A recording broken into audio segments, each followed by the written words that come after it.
Hello guys, അപ്പോൾ നല്ല മഴയായിരുന്ന ഒരു ദിവസം നമുക്ക് ലഞ്ച് കഴിക്കാൻ വേണ്ടി വെളിയിൽ പോകാമെന്ന് വെച്ചപ്പോൾ റാന്തലിൽ പോകാം. റാന്തൽ എന്ന് വെച്ചാൽ 2D ഷാപ്പാണ്. അപ്പം അവിടെ പോയി കഴിക്കാമെന്ന് വെച്ചാൽ ഞങ്ങൾ ഇടയ്ക്ക് പോകാറുണ്ട്.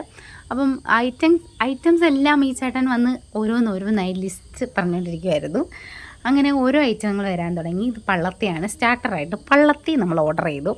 അങ്ങനെ 2 കൂജ കള്ള് വന്നു. അത് നമ്മൾ പതിയെ അടിക്കാൻ തുടങ്ങി. അത് വെറൈറ്റീസ് ഓഫ് കള്ളുകളുണ്ടായിരുന്നു. ഞങ്ങൾക്ക് ഏറ്റവും ഫേവറേറ്റാണ് മുന്തിരിക്കള്ള്. നല്ല സൂപ്പറാണ്, എനിക്ക് ഭയങ്കര ഇഷ്ടമാണ്. ഇത്തവണ അടിപൊളിയായിരുന്നു കള്ള്.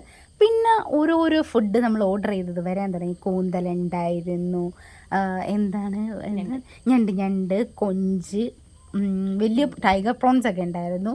അങ്ങനെ ഒത്തിരി ഐറ്റം ഉണ്ട്. എനിക്ക് ഒരു ചട്ടിയോടെ മീൻകറി ഉണ്ടായിരുന്നു, അപ്പം, പാൽക്കപ്പ, അങ്ങനെ പല പല സാധനങ്ങൾ. അടിപൊളിയായിരുന്നു. നമ്മൾ എൻജോയ് ചെയ്ത് ലഞ്ച് കഴിച്ച് തിരിച്ചു വന്നപ്പോൾ എല്ലാവരും മൂഡ് ഓൺ ആയി.